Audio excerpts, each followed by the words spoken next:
야, 이 새끼가 진짜 맞아볼래? 그만하세요. 이대로 가면 법적 문제가 생길 겁니다. 뭐, 법? 내가 뭔데 법을 들먹여, 이 새끼야! 안녕하세요. 29세 김도현입니다. 방금 들으신 대화는 제 인생을 완전히 뒤바꿔 놓은 그날의 한 장면입니다. 오늘 여러분께 들려드릴 이야기는 우리 사회의 어두운 그림자와 정의 실현의 고단한 여정에 관한 것입니다. 평생 농사일로 굽은 허리 한 번 펴지 못하고 사신 부모님을 모시고 처음으로 고급 식당에 갔던 날, 제 인생은 예상치 못한 소용돌이에 휘말렸습니다. 그날의 경험은 제게 분노와 좌절, 그리고 결의를 안겨주었습니다. 여러분도 이 이야기를 들으시면서 우리 사회의 부조리함에 치를 떨게 되실 겁니다. 하지만 동시에 정의가 실현되는 순간의 짜릿한 전율도 느끼실 수 있을 거예요. 때로는 분노로 주먹을 불끈 쥐게 되고, 때로는 가슴 뭉클한 감동으로 문시울이 붉어지실 수도 있습니다. 자, 그럼 제 이야기 들어보시겠습니까? 여러분의 마음속에 작은 불씨 하나라도 지필 수 있다면 좋겠습니다. 이 이야기가 우리 사회를 조금이라도 더 나은 곳으로 만드는데 보탬이 되기를 간절히 바랍니다. 어릴 적 우리 집은 그리 넉넉하지 않았습니다. 마을 끝자락에 자리 잡은 낡은 슬레이트 지붕 아래 우리 가족의 소박한 꿈이 자라고 있었죠. 봄이면 초록빛 새싹이 돋아나는 들판처럼 우리의 희망도 조금씩 자라나고 있었습니다. 부모님은 평생 봄이면 모내기에, 여름이면 김매기에, 가을이면 추수에 매달리셨죠. 겨울에도 쉴 틈 없이 농사 준비로 바쁘셨어요. 그 고된 노동의 흔적이 부모님의 굽은 허리와 거칠어진 손에 고스란히 새겨져 있었습니다. 그 와중에도 부모님은 저를 위해 모든 걸 희생하셨습니다. 어머니는 새벽부터 일어나 도시락을 싸주셨고, 아버지는 늦은 밤까지 저의 공부를 지켜보셨죠. 그 희미한 불빛 아래서 제 꿈도 함께 자라났습니다. 도연아, 너는 꼭 크게 되어야 한다. 아버지의 말씀이 아직도 귓가에 생생합니다. 우리처럼 평생 흙만 파지 말고 세상을 바꾸는 사람이 되거라. 그 말씀을 가슴에 새기고 저는 밤낮으로 공부했습니다. 춥고 배고픈 날도 많았지만 부모님의 사랑과 제 의지로 버텨냈죠. 그렇게 저는 꿈을 이루어 대한민국 최연소 검사가 될 수 있었습니다. 첫 월급을 받던 날 통장에 찍힌 숫자를 보며 가슴이 뭉클해졌어요. 이제야 부모님께 조금이나마 보답할 수 있겠다는 생각에 눈물이 났죠. 그래서 고급 중식당을 예약했습니다. 부모님을 모시고 처음으로 가는 고급 식당이었어요. 그날 저는 꿈에 부풀어 있었습니다. 드디어 부모님께 자랑스러운 아들이 되었다는 기쁨, 그리고 이제부터는 부모님을 편하게 해드릴 수 있다는 설렘으로 가슴이 벅차올랐죠. 하지만 그때는 몰랐습니다. 그날의 선택이 제 인생을 어떻게 뒤흔들어 놓을지를. 식당 앞에 도착하자 부모님의 발걸음이 머뭇거렸습니다. 화려한 간판과 고급스러운 외관에 압도된 듯했어요. 문 앞에 서 계신 부모님의 모습이 마치 낯선 세계에 온 여행객 같아 보였습니다. 어머니가 어색한 듯 말씀하셨죠. 아이고, 뭐하러 이런 데까지 왔어. 동네 식당에서 먹어도 되는데. 어머니의 목소리에서 긴장감이 느껴졌습니다.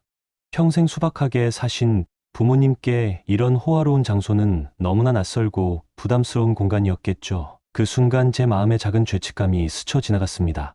부모님의 편안함보다는 제 과시욕을 앞세운 건 아닐까 하는 생각이 들었거든요. 하지만 저는 부모님의 손을 꼭 잡았어요. 에이, 어머니, 평생 고생만 하셨는데 이 정도는 해야죠. 오늘은 실컷 즐기세요. 제 말에 부모님은 어색하게 웃으셨습니다. 그 미소 뒤에 숨겨진 불안감을 저는 놓치지 않았죠. 아버지는 넥타이를 만지작거리며 주변을 둘러보셨고, 어머니는 손수건으로 땀을 닦으셨어요. 아버지는 조용히 미소 지으셨습니다. 그분들의 거칠어진 손과 소박한 옷차림이 호화로운 식당 앞에서 어색해 보였지만 제 눈에는 그 모습이 세상에서 가장 아름다워 보였어요. 식당에 들어서자 눈부신 샹들리에의 빛이 우리를 반겼습니다. 마치 다른 세계에 온 것 같은 기분이 들었어요. 우리 가족을 위해 마련된 테이블로 안내받으며 저는 가슴이 벅차올랐습니다. 드디어 부모님께 이런 호사를 대접해드릴 수 있다는 사실에 뿌듯함을 느꼈죠. 테이블에 앉은 부모님의 표정에서 어색함이 느껴졌어요. 수저를 들기도 전에 어머니가 주변을 둘러보며 작은 목소리로 말씀하셨죠. 도연아, 우리가 여기 있어도 되는 거 맞지? 그 말에 가슴이 아팠습니다. 평생 고생만 하신 부모님께 이런 호사조차 부담스럽게 느껴지는 현실이 너무나 안타까웠어요. 동시에 이런 곳에 모시고 온 것이 과연 옳은 선택이었는지 의문이 들기 시작했습니다. 걱정 마세요, 어머니. 우리도 이곳의 손님이에요. 마음껏 즐기세요. 제가 안심시키듯 말했지만 내심 불안한 마음을 감출 수 없었습니다. 제 말에 부모님의 어깨에서 조금씩 긴장이 풀리는 게 보였습니다. 음식이 나오자 부모님의 눈이 휘둥그레졌어요. 평소에 보지 못했던 화려한 요리들이 테이블 위를 가득 채웠거든요. 이게 다 뭐여, 도현아? 어떻게 먹는 거야? 아버지가 조심스레 물으셨죠. 저는 하나하나 설명해 드렸어요. 부모님이 서툴게 식기를 다루는 모습을 보며 마음 한구석이 아렸습니다. 하지만 동시에 이런 모습을 보여드릴 수 있다는 게 감사하기도 했죠. 식사를 하는 동안 부모님의 얼굴에 미소가 번졌습니다. 오랜만에 보는 부모님의 행복한 모습에 저도 덩달아 기분이 좋아졌어요. 그 순간만큼은 세상 모든 걱정을 잊은 채 행복에 젖었죠. 도현아, 정말 맛있다. 내가 이렇게 잘 되어서 엄마 아빠 데리고 이런 데도 오고 정말 고맙다. 어머니의 목소리가 살짝 떨렸어요. 아버지도 말씀하셨죠. 그래, 우리 아들 덕에 이런 호강도 해보네. 내가 자랑스럽구나. 그 말씀에 제 눈시울이 뜨거워졌습니다. 평생 고생만 하신 부모님께 이런 작은 기쁨이라도 드릴 수 있다는 사실에 가슴이 벅차올랐어요. 식사를 시작한 지 얼마 되지 않아 옆 테이블에 시끄러운 일행이 자리를 잡았습니다. 문신을 한 남자들이었죠. 그들은 고성방가를 하며 주변 손님들을 신경 쓰지 않고 행동했어요. 처음에는 그저 시끄러운 손님들이려니 했습니다. 젊은 사람들이 조금 들뜬 거겠지라고 생각하며 넘기려 했죠. 하지만 점점 그들의 행동이 도를 넘어섰어요. 욕설이 섞인 대화가 식당 안을 가득 채웠습니다. 술병을 테이블에 내리치는 소리가 날 때마다 어머니는 흠칫 놀라셨어요. 종업원들을 향한 거친 언사. 주변의 공기가 순식간에 무거워졌습니다. 어머니가 불안한 눈빛으로 저를 바라보셨어요. 아버지는 고개를 숙인 채 말없이 음식을 드셨고요. 저는 그들을 힐끗 바라보다 시선을 돌렸습니다. 그냥 무시하자. 우리끼리 즐겁게 먹으면 돼. 그렇게 생각했죠. 하지만 그들의 소란스러움은 점점 더 심해졌고 급기야 우리 테이블을 향해 시선을 돌리기 시작했습니다. 야, 저 촌놈들 뭐야? 왜 자꾸 이쪽을 쳐다봐? 갑자기 그들 중 한 명이 우리 쪽을 노려보며 소리쳤어요. 순간 온 식당이 조용해졌습니다. 모든 시선이 우리 테이블로 쏠렸죠. 그 순간 제 가슴 속에서 무언가가 울컥 치밀어 올랐습니다. 분노, 두려움, 당황스러움, 여러 감정이 뒤섞여 제 마음을 흔들었어요. 아버지가 고개를 더 숙이며 작은 목소리로 말씀하셨어요. 죄송합니다. 그 한마디에 제 가슴이 찢어지는 것 같았습니다. 무엇이 죄송하단 말입니까? 우리가 무엇을 잘못했단 말입니까? 평생 고생만 하신 부모님께서 이런 대접을 받아야 한다니. 그 순간 제 안에서 무언가가 꿈틀거리기 시작했습니다. 아버지의 사과에도 불구하고 그들은 멈추지 않았습니다. 오히려 더 기세등등해졌죠. 마치 약한 상대를 찾아낸 포식자처럼 그들의 눈빛이 더욱 날카로워졌습니다. 야, 촌놈들이 여기가 어디라고 와? 돼지우리에나 가지. 그 말에 어머니의 얼굴이 창백해졌어요. 손수건을 꼭 쥐신 어머니의 손이 떨리는 게 보였습니다. 저는 참을 수 없는 분노를 느꼈지만 법조인으로서의 냉정을 유지하려 애썼죠. 진정하자, 도현아. 감정적으로 대응하면 안 돼. 저는 마음속으로 계속 되뇌었습니다. 죄송하지만 우리도 이곳의 손님입니다. 서로 존중하며 식사할 수 있지 않을까요? 제가 최대한 공손하게 말했어요. 하지만 그들의 눈빛이 순간 날카로워지는 걸 볼 수 있었죠. 마치 사냥감을 노리는 맹수의 눈빛 같았어요. 그들 중 한 명이 비웃듯 말했어요. 뭐, 이 자식이 뭐라고 짓거리는 거야? 그 순간 주변 손님들과 직원들의 반응이 눈에 들어왔습니다. 모두가 고개를 숙이고 모른 척하고 있었어요. 그 모습을 보며 저는 점점 더 답답해졌습니다. 왜 아무도 나서지 않는 걸까요? 이런 불의를 그냥 넘긴다고 해서 평화가 찾아올까요?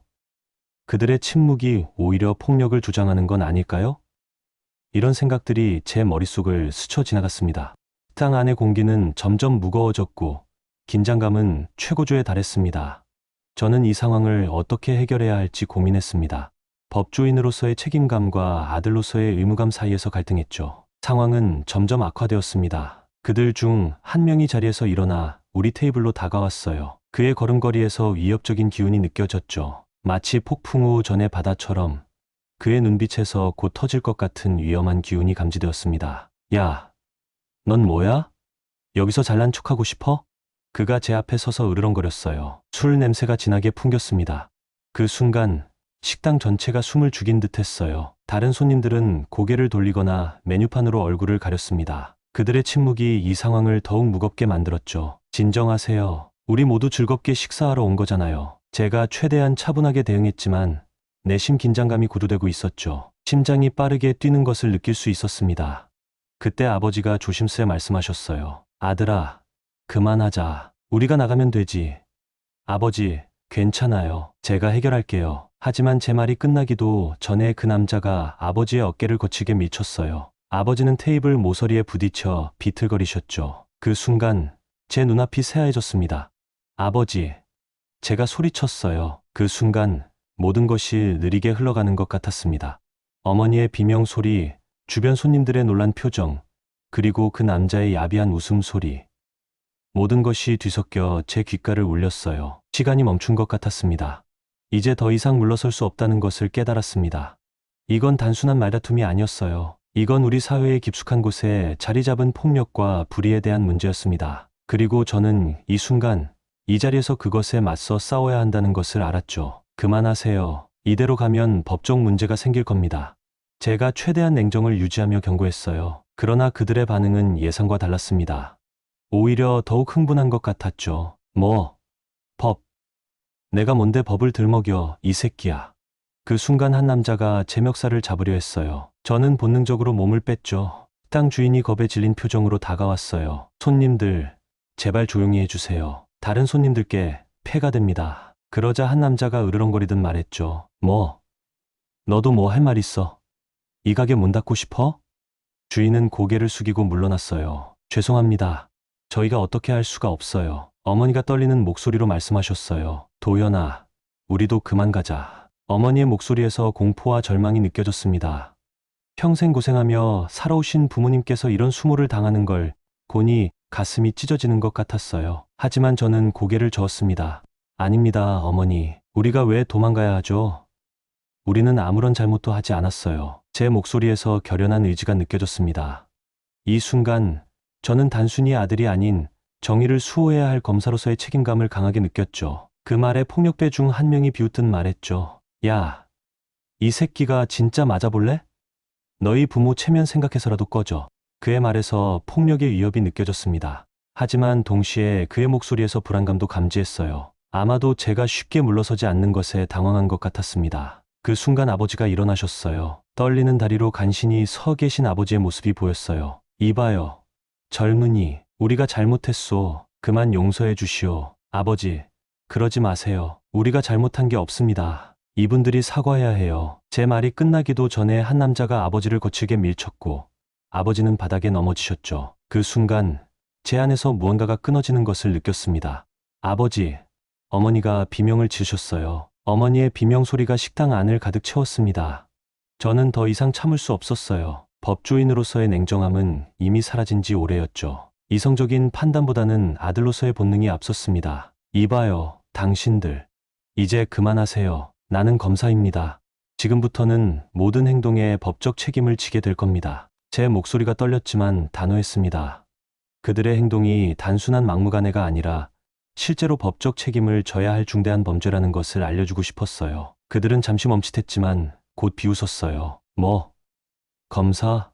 너 같은 게 무슨 검사인데? 에이, 웃기고 있네. 그들의 비웃음 속에서 불안감이 느껴졌습니다.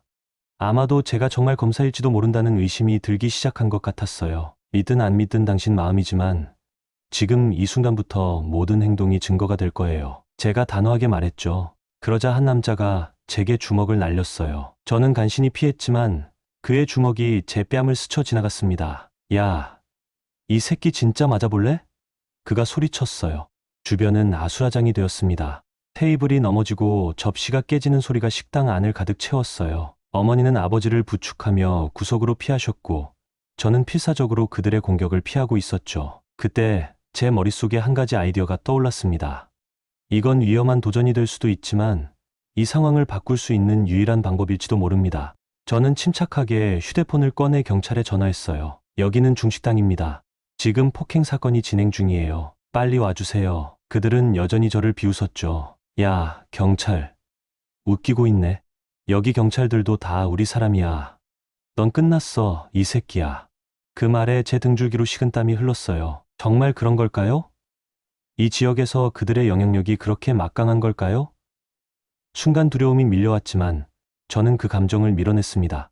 지금은 흔들릴 때가 아니었어요. 하지만 저는 흔들리지 않았어요. 식당 주인님, CCTV 영상 보존해 주세요. 증거로 필요할 겁니다. 주인은 겁에 질린 표정이었지만 고개를 끄덕였어요. 그의 눈에서 작은 희망의 빛이 보였습니다. 아마도 누군가 드디어 이 불의에 맞서는 것을 보고 용기를 얻은 것 같았어요. 그 순간 경찰 사이렌 소리가 들려왔죠. 제 가슴이 뛰기 시작했습니다. 과연 이 경찰들은 공정하게 일을 처리할까요? 아니면 폭력배들의 말대로 그들의 편일까요? 식당 안에 모든 사람들이 숨을 죽였습니다. 폭력배들의 얼굴에서 처음으로 불안감이 보였어요. 그들도 이제 상황이 심각해졌다는 것을 깨달은 것 같았습니다. 야, 빨리 나가자. 그들 중 한 명이 낮은 목소리로 말했어요. 하지만 이미 늦었습니다. 경찰들이 식당 문을 열고 들어왔어요. 무슨 일이 있었습니까? 선임 경찰관으로 보이는 사람이 물었습니다. 이 순간이 중요했습니다. 저는 깊게 숨을 들이쉬고 말했어요. 제가 설명하겠습니다. 저는 검사 김도연입니다. 경찰관의 눈이 커졌습니다. 폭력배들의 얼굴에서 핏기가 가셨고 주변 사람들은 놀란 표정을 지었어요. 이제 진실의 순간이 왔습니다. 이 사건을 어떻게 처리하느냐에 따라 우리 사회의 정의가 바로 설 수도 아니면 더 깊은 나락으로 떨어질 수도 있었습니다. 저는 차분하게 상황을 설명하기 시작했습니다. 경찰이 도착하자 상황은 급변했어요. 제가 검사 신분증을 보여주며 상황을 설명하자 경찰들은 즉시 폭력배들을 제압하기 시작했죠. 야, 이건 뭐야? 너네 우리 누군지 몰라? 한 남자가 소리쳤어요. 그의 목소리에서 당황과 공포가 느껴졌습니다. 이제야 그들은 자신들의 행동이 얼마나 심각한 결과를 초래할 수 있는지 깨닫기 시작한 것 같았어요. 하지만 경찰은 단호했죠. 묵비권을 행사할 권리가 있습니다. 지금부터 하시는 모든 말씀은 재판에서 불리하게 작용할 수 있습니다. 이 말을 듣는 순간 주변의 분위기가 확 바뀌었습니다. 그제서야 주변 손님들과 직원들이 용기를 내기 시작했어요. 저요.